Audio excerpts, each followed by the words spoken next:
Chavit Singson, Yen Santos nagharap, lantarang pinag-usapan ang anak. Meron pa nga daw tayong anak, di ba? Malaki na daw yung anak natin. Si Yan Yan. So, Iba't iba ang naging reaksyon ng netizens sa paghaharap ng kapamilya actress na si Yen Santos at ng negosyanteng si Chavit Singson. Matagal-tagal ding nachismas ang aktres na nagkaroon umano ng relasyon kay Manong Chavit at ang matinding plot twist nagkaroon pa raw sila ng anak.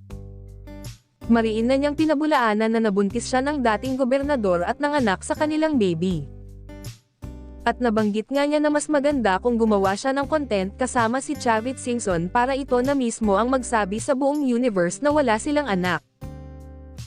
Kaya naman sa latest YouTube vlog ng aktres ay nakasama niya si Manong Chavit at isa nga sa napagchikahan nila ay ang hindi mamatay-matay na isyo na naging magjowa sila at may isang anak. Diretsahang tanong ni Yen kay Chavit, ano ang comment mo sa mga rumors tungkol sa atin? Palagay ko ikaw lang makakasagot niyan, ang nahihiya at natatawang tugon ng dating politiko. Wala rin daw siyang maibibigay na mensahe sa kanyang bashers lalo't sanay na siyang makarinig at makabasa ng mga fake news tungkol sa kanya. Well, wala naman okay lang dahil yung iba merites lang, say pa ni Manong Chavit. Chika naman ni Yen, parang more than a decade na kasi he's a good family friend. Super tropa ta ng aking parents kaya lagi tayo naiisyo.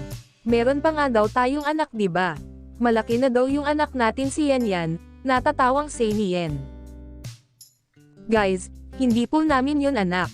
Kapatid ko yun at ninong siyanuan, paglilinaw pa ng Kapamilya TV actress. Sa bandang huli ng vlog, natatawang nabanggit ni Chavit na nahirapan siya sa mga tanong ni Yen, lalo sa personal na aspeto ng kanyang buhay.